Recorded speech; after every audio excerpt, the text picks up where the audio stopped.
Once they have been milked, the reindeer are released and spend the rest of the day grazing in the mountains.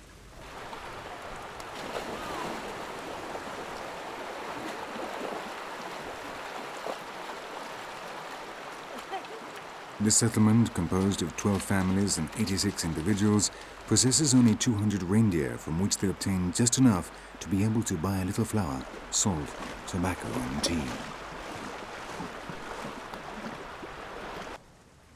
One thing that strikes you is that the horns of all the reindeer have been cut. To obtain extra income, the Tsaatan sell them for around $4 a kilo to the Chinese, who then turn them into a powder which is used as an aphrodisiac.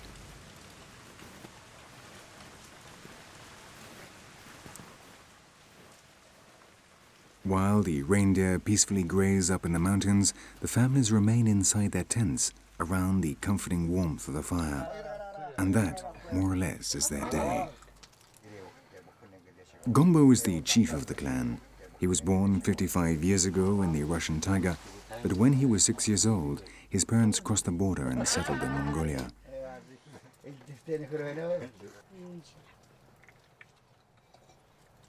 He is married to Tansendaryá, who is 50, and together they have had 8 children, of which only 4 survive.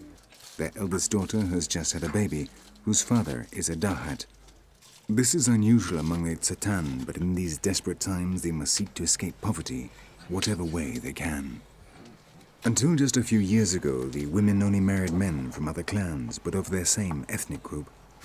But as they now number just 200, the Tsaatan have begun to suffer from inbreeding, causing malformations and illnesses.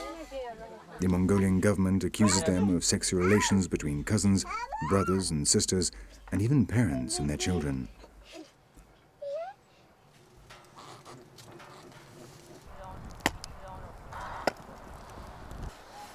Outside, the snow continues to fall and the cold is intense. The youngest chop wood. The fire must not be allowed to go out.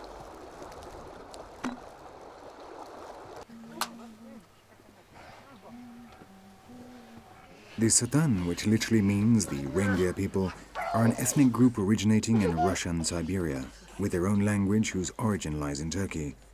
But with the creation in the 1920s of the People's Republic of Mongolia and the consequent marking of the borders, a group of some 1,000 Tsaatan and 6,000 reindeer remain on the Mongolian side.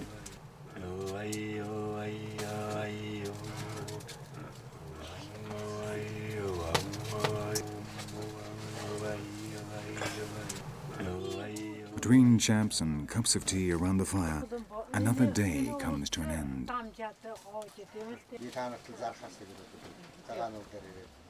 The snowstorm appears to have abated a little, and Dalai Bayar, Gombo's elder brother, takes advantage to go out and indicate to the reindeer that it is time to return to the settlement.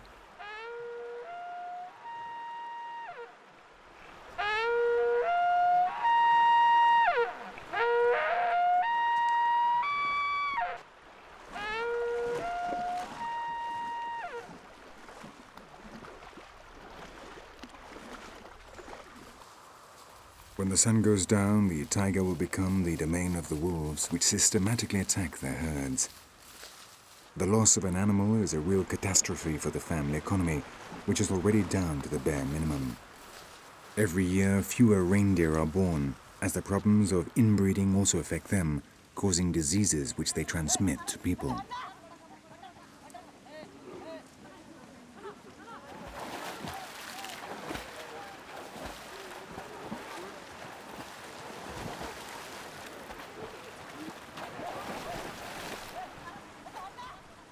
With the return of the animals, the camp again stirs to life.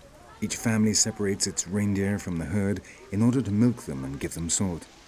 Then they prepare dinner, a little milk or yogurt, and, if they are lucky, some rice.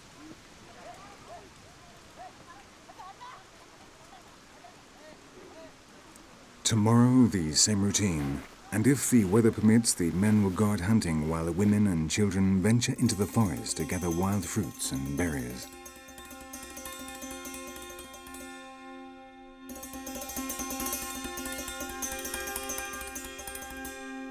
That is a day in the life of the Tsaatan, a tribe which unfortunately would appear to be doomed to extinction.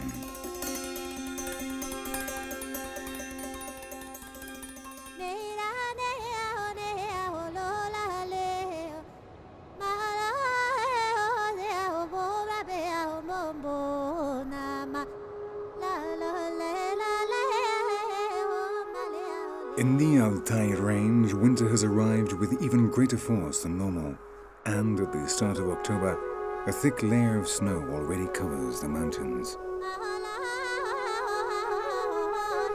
Though we are still in Mongolia, the majority of the people who live in this region are of Kazakh origin. Like the Mongol nomads, they too live in gers, but theirs are considerably bigger and much better decorated.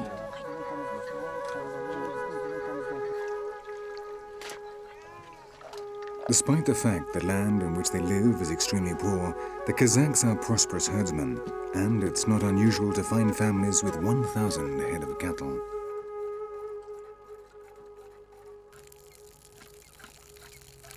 In this small camp occupied by their Bulgan family, the women begin the day by milking their yaks. But it's very noticeable that there are no men around.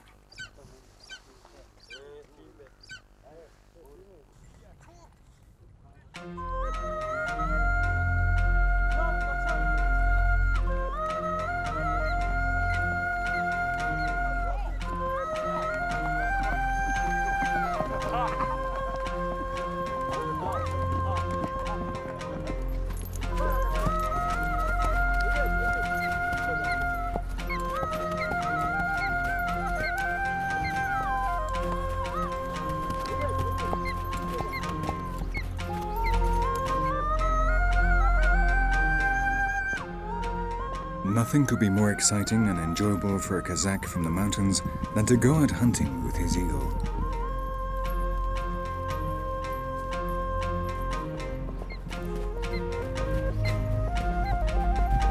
The season has just begun, and for these men, today is the first hunting expedition since the start of the spring. And it is a moment they have all been waiting for impatiently.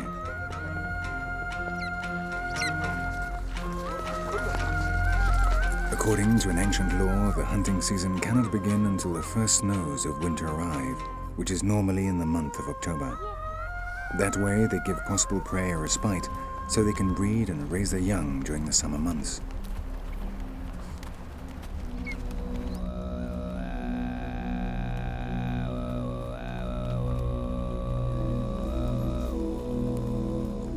But if the snows take longer than normal to arrive, the hunters all go to see the shamans to pressurize them into making it fall. They cannot conceive of life without hunting, and in fact claim that when the Kazakhs came into the world, they were already eagle hunters.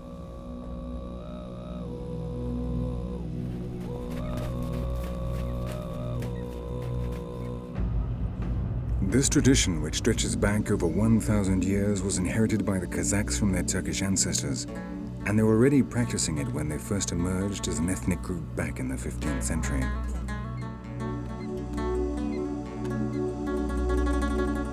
After riding for 3 hours, the 5 horsemen reached the summit of Balkan Altai, which at 3,900 meters is the highest mountain in the area.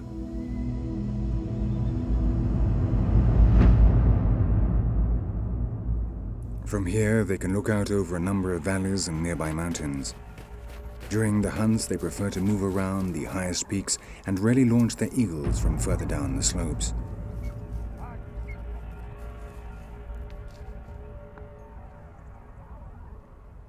Meanwhile, the beaters comb the valley, trying to scare out a hare or a fox. But the Altai is also a land inhabited by wolves, an animal very much feared by the Kazakhs, as it frequently attacks their cattle. If a wolf appears, the hunters all release their eagles together, even though they know it may suffer serious injuries or even death.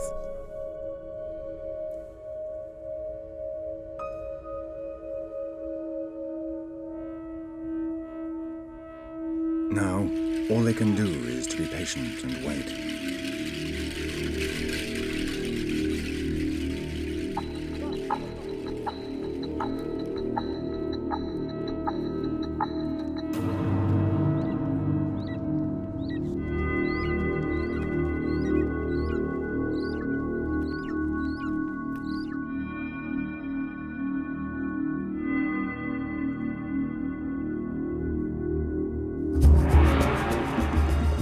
A female fox has left her den, frightened out by the cries of the trackers. With his old binoculars, Kosan does not let her out of his sight.